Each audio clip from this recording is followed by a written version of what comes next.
Meus caros, vivam, bom dia, neste 20 de março, depois de uma noite muito atribulada, com vendavais, tempestades por todo lado. Diz que se chama Martinho, mas não é o São Martinho, com certeza. Aliás, São Martinho é uma freguesia do concelho de Ceia, onde resido, e já falaremos disso mais adiante. Mas parece que caíram muitas árvores, muitos carros foram danificados, propriedades, telhados voaram, até uma bancada do estádio de Nogueira do Cravo, que é lá nosso vizinho, no concelho de Oliveira do Hospital, até isso voou. Bom, espero que tudo se resolva da melhor maneira. Muitas árvores caídas, em Ceia também, florestas inteiras foram arrasadas. Foi realmente um acontecimento climático muito forte e embora tenha durado pouco tempo, mas foi bastante forte e não estava à espera, porventura, nem que demorasse tão pouco tempo, felizmente, nem que fosse tão potente. A verdade é que até coberturas de supermercado desapareceram e, portanto, vamos ver se nos próximos dias conseguimos, pelo menos, recuperar a eletricidade em algumas povoações em que ela desapareceu. Já nem falo na linha da Cabo Visão, a Novo, que também foi à vida, mas pelo menos a eletricidade, que isso é que é fundamental. Bom, e neste dia 20, parece que o pior já passou, onde ficámos no último vídeo, que foi justamente o de ontem, o Dia do Pai, foi aqui, neste vídeo, em que eu confrontava a Anabela PS com os seus comentários. É uma comenteca do regime, não deixem de ver, está tudo na minha página do Facebook. Mas vamos ter que ouvir isto é que vamos ter que ouvir mesmo. Ora, vamos pôr aqui isto ao princípio e ouçam com atenção, se puderem. Vamos pôr isto aqui ao princípio, só um segundinho. A empresa de Montenegro, contratou para o Serviço de Proteção de Dados da gasolineira a advogada Inês Patrícia. Contratou a advogada, que é, na verdade, Inês Varajão Borges. Que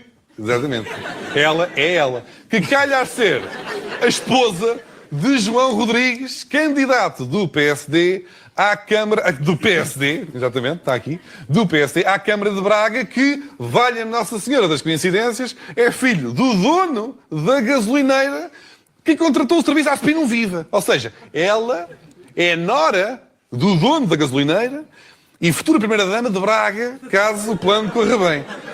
Porque importa realçar, o primeiro-ministro, atenção, contratou a nora do cliente, ao mesmo tempo que o filho do cliente era indicado pelo partido, liderado por Montenegro, para ser o próximo candidato do PSD a presidente da Câmara de Braga, município tradicionalmente social-democrata. A minha questão é a seguinte: porquê que o dono da gasolineira se meteu a gastar dinheiro à parva, em vez de contratar logo a nora? Não é? Ai, que tonto. É uma pergunta com uma certa lógica. Porque é que ele gastou dinheiro, talvez 10 vezes mais, 20 vezes mais, a contratar a empresa de Montenegro, que por sua vez contratou a empresa da nora do cliente gasolineiro. É alguma coisa que fica sem explicação, não é? Mas continuando. Então dá um cabeça no ar, não é? Tem que ser um cabeça no ar. Para que acrescentar o intermediário? Para que acrescentar o intermediário, ainda por cima caro, em vez de convidar a pequena durante o almoço lá ao domingo para tratar da proteção de dados da empresa? Não escusava estar a transferir imenso dinheiro para a empresa do líder do partido que ia escolher o seu filho para ser o próximo presidente da Câmara de Braga, que em princípio nunca mais me contrata para ir lá atuar. Pronto. E não sei, olha, não percebi na mesma. Acho que não percebi. Obrigado, Vítor, pela tentativa de explicação. Ora, meus caros, dizia eu, que forma simples de explicar algo muito complicado. Para quem não percebeu de que é que se tratou e aquela comissão de inquérito que teve um fim muito esquisito, porque foi o PS a lavar a mão ao PSD e o PSD a lavar a mão ao PS, tudo aqui foi explicado de forma simples. O cliente gasolineiro contrata a empresa de Montenegro para fazer um serviço de que ninguém sabe qual foi. A empresa do Montenegro contrata então a nora do cliente gasolineiro para fazer esse serviço de que este necessita e que ninguém sabe qual é. Entretanto, o marido da nora e filho do cliente gasolineiro é o candidato à Câmara de Braga. Perceberam? Não perceberam? Mas eu vou continuar, talvez perceba mais à frente.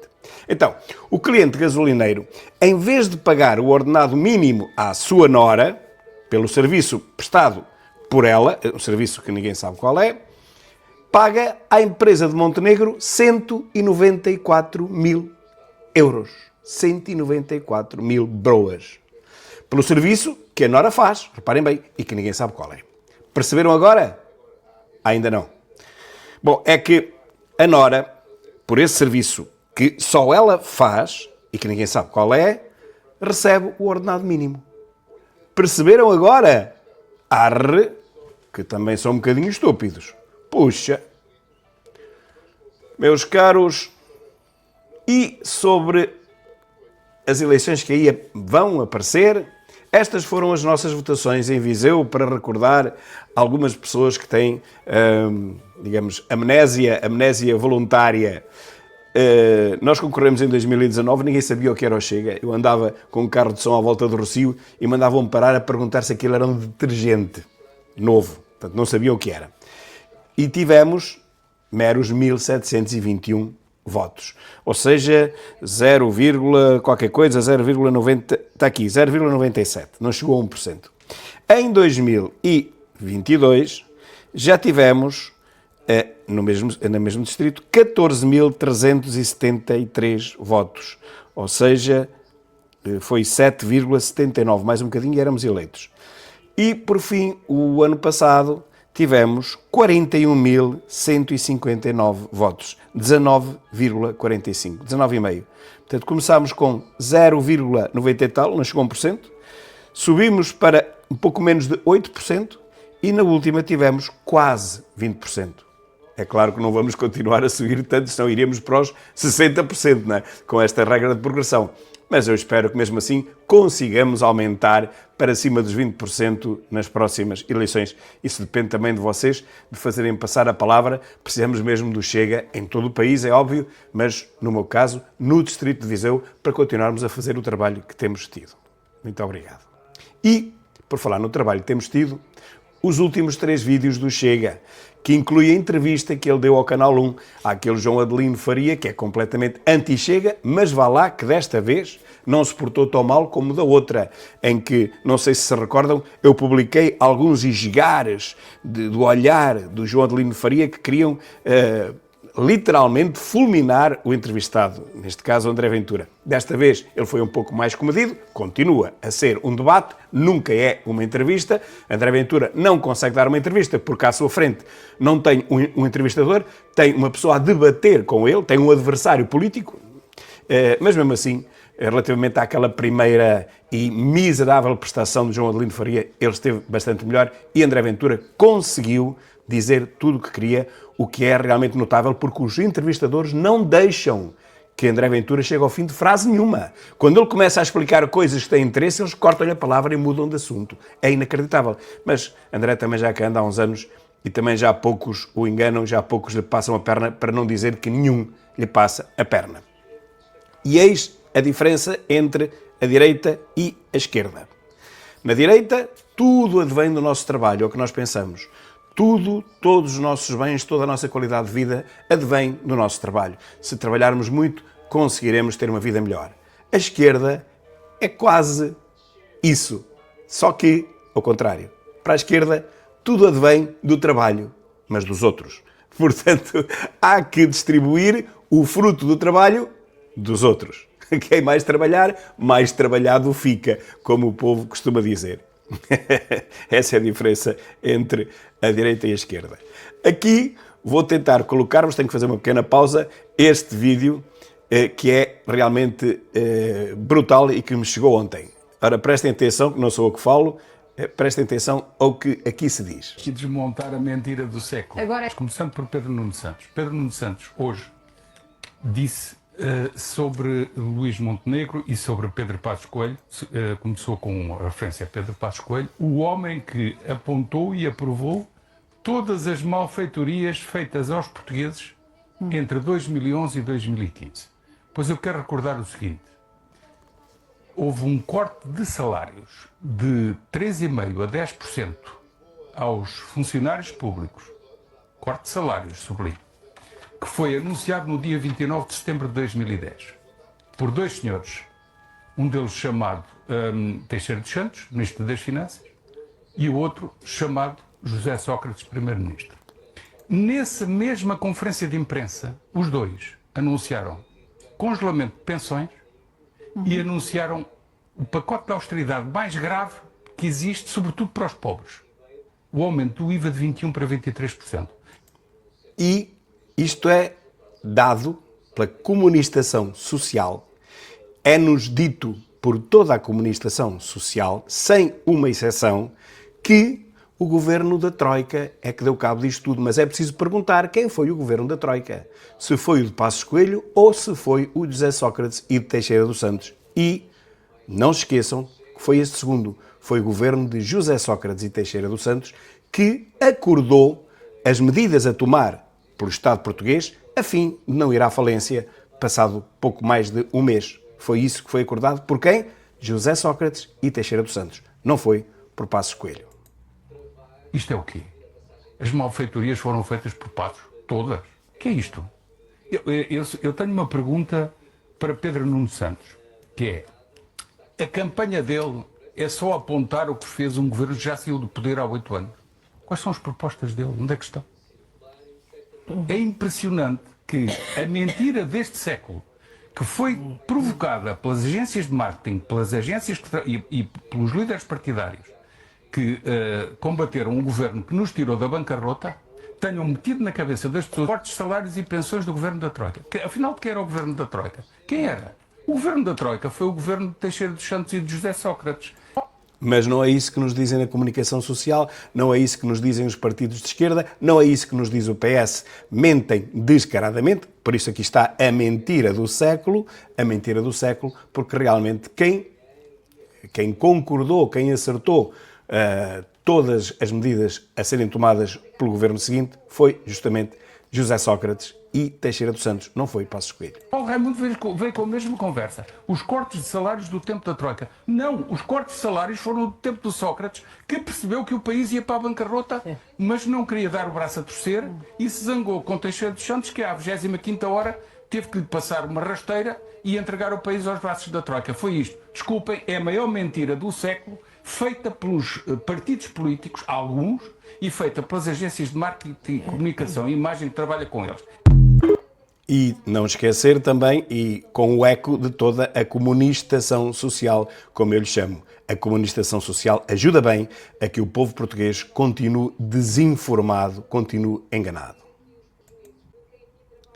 E por falar em enganos, aqui temos mais um engano, este muito recente mesmo.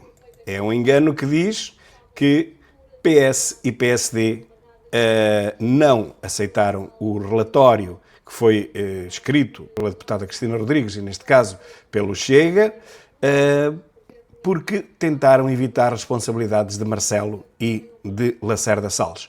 Foi, como eu disse ontem, não uma vergonha, mas duas. PS e PSD juntaram-se para evitar responsabilidades a quem as tinha, justamente Marcelo Rebelo de Sousa e Lacerda Salles.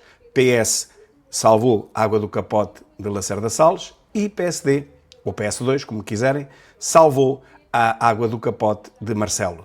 Mas quem perdeu foi a verdade, quem perdeu foi a democracia, porque foi uma grande mentira aquele relatório. O filho de Marcelo pediu ajuda ao pai, essa é que é a verdade, para atribuir o medicamento às gêmeas. E quem pagou fomos nós. Qualquer coisa como 4 milhões, que com certeza não conseguiremos para os nossos filhos se estivermos numa situação parecida ou análoga. Com certeza não teremos hipótese. Mas aquela brasileira, com 2 filhas brasileiras, conseguiu, por intermédio do filho do Presidente da República, esse medicamento que nenhum português conseguirá, nem hoje, nem daqui a 100 anos. Uma autêntica vergonha. E um bispo evangélico lucra milhares por mês com arrendamentos de centenas de quartos em garagem no Seixal, meus caros. Agora até em garagens se adaptam quartos. Como é que é possível um bispo evangélico? Ai, meu Deus, a Igreja Católica anda muito mal, mas a evangélica não anda melhor. E os incêndios estão a preocupar o Minho, não, estão a devastar o Minho. Há casas ameaçadas pelas chamas, aonde? Em Arcos de Valdevez. Eu digo que começou a primavera e também a época balnear dos incêndios.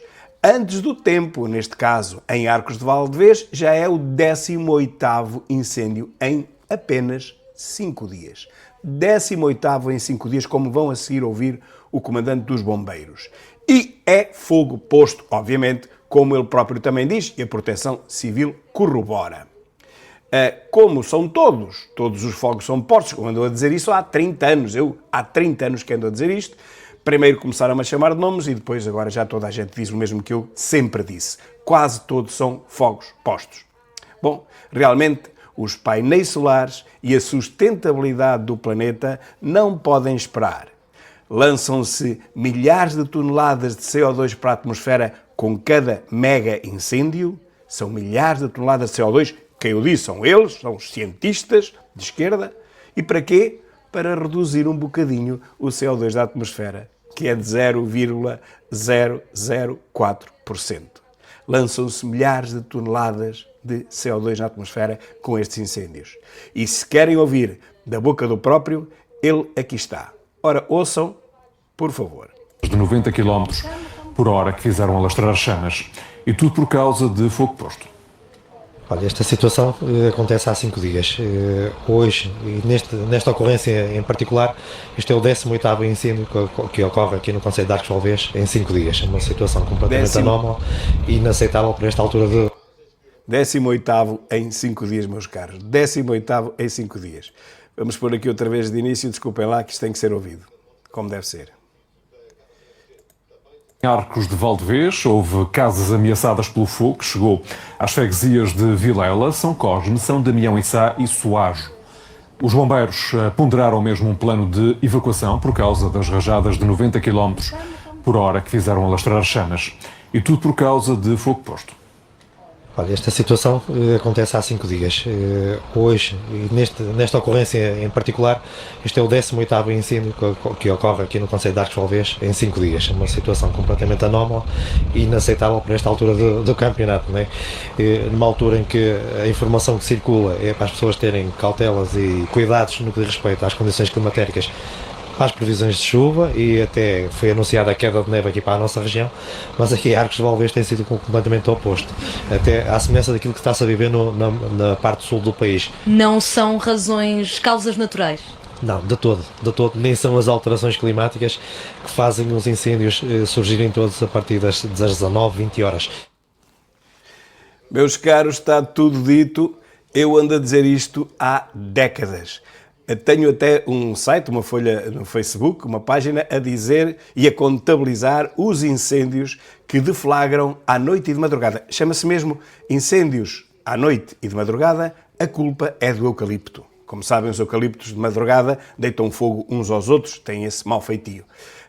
E agora, finalmente, começamos a ter, já o ano passado também tivemos alguns, mas cada vez melhor. Até Montenegro, se recordam, no princípio do ano passado, disse como é que é possível haver tantos incêndios. Isto temos que acabar com esta loucura dos fogos postos. Pois toda a gente agora sabe, enfim, eu acho que sempre soube que os incêndios eram postos, mas lá está, a comunistação social e os governos do socialismo não deixam que o povo perceba isto, que é para não se revoltar, porque seria muito fácil acabar com os fogos postos. Era só vigiar as matas, como eu preconizo há 30 anos. Só que ninguém o quer fazer. Porquê? Porque se vigiar as matas, justamente, deixa de haver incêndios, ou deixa de haver 90 e tal % de incêndios, e depois não há dinheiro para distribuir por aquela gente toda que ganha milhões todos os anos com a indústria do fogo posto, não é? Pois é, e por isso é que não há ninguém a vigiar as matas, o negócio tem que continuar.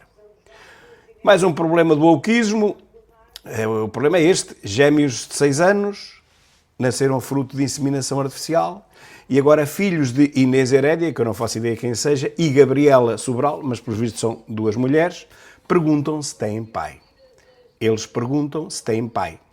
É só mais um problema que o wokeismo criou e que não sabe resolver. Este, como muitos outros. E alerto para o seguinte: os transgéneros E quem nasce, e as crianças que nascem nestas famílias que para mim são disfuncionais, porque se têm duas mães não podem, se têm dois pais não podem, duas mães não fazem filhos e dois pais também não. Portanto, estas crianças acabam sempre por ter uma vida mais à frente, quando passam a ser adolescentes, uma vida muito complicada. São apontadas na sociedade. Está bem, vamos dizer que a sociedade que é atrasada, digam o que entenderem. A verdade é que são apontadas e vivem em grande sofrimento, porque realmente não são crianças como as outras. Eu bem sei que somos todos diferentes, ao contrário do que diz a esquerda, que somos todos iguais. Não, somos todos diferentes, mas estas crianças, sem culpa nenhuma, são mais diferentes do que as outras. Não têm pai e mãe, como todas as outras têm. Isso o wokeismo não quer saber, os pais, pelos vistos, não querem saber, as mães, pelos vistos, não querem saber, mas depois a sociedade se encarregará, infelizmente, de lhes mostrar que esse caminho não é um caminho natural e, portanto, está cheio de dificuldades e problemas ao longo de toda a vida. Meus caros, o nível do mar subiu 38 metros. Mas calma, não foi de ontem para hoje, não foi nesta tempestade de Martinho, não. Foi após a última idade do gelo. Sabem há quantos anos acabou a última idade do gelo? Bem, há quem diga que ainda estamos nela, porque ainda existe gelo nos polos e não devia existir. Mas enfim, cada um diz o que quer, cada cientista diz o que quer, se forem de esquerda dizem todos o mesmo, mas se não forem de esquerda, cada um tem a sua visão de acordo com o pouco que se sabe. Mas a verdade é que no próprio último parágrafo deste artigo da Communist News Network diz que o aumento se registou entre 11.700 anos atrás e 3.000 anos atrás. Esse foi o maior aumento dos tais 38 ou 32 metros. Meus caros, há 11.700 anos os homens ainda nem tinham descoberto a agricultura ou estavam a descobri-la, eram caçadores, viviam em grutas, portanto foram esses malvados caçadores e pastores que há 12.000 anos começaram a provocar o aquecimento global, meus caros, que nós agora todos estamos a sofrer. Afinal de contas, não foi a Revolução Industrial, afinal de contas, não foram os fósseis, porque isso só tem 150 anos, afinal de contas, era a grande revolução que fez com que o clima ficasse maluco e ficasse alterado, como alterados são estes alterados climáticos, foram os caçadores, os recoletores, os pastores, os neopastores, os primeiros pastores de há 12.000 anos atrás. Ah, seus bandidos, para que é que vocês fizeram isso, que aumentaram tanto a temperatura ao nosso planeta e agora estamos nós todos a pagar milhares de euros de impostos por ano por causa dessa gente, desses coletores, desses pastores, desses homens das cavernas. Ah, malvados! Bem, e mais um diz que disse, mais um boato, chega, sonha e abençoa o regresso de Passos caso Montenegro saia derrotado. Bom, mas isto ninguém o disse. Quem o está a dizer é o Observador, mas não houve ninguém que tivesse dito ao Observador que isto era verdade. Isto são coisas tiradas da cabeça do Observador, de um diz que, enfim, meias palavras, dizem eles, meias palavras, mas o que eu digo é isto.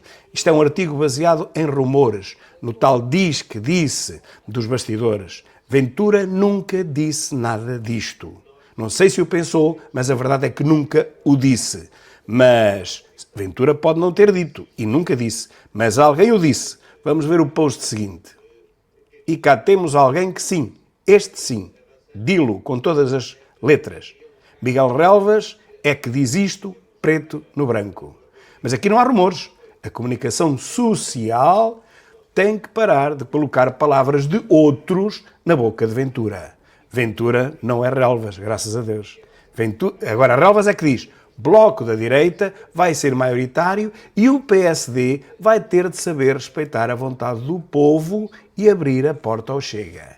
Quem o diz é Miguel Relvas. Vai estudar Relvas, lembram-se? Quando ele era ministro, ele é que desanexou, ou anexou, agregou várias freguesias, que agora, com mais um golpe de teatro, tentaram desagregá-las. Eu bem disse que não havia tempo para nada disso e, como de facto, não houve.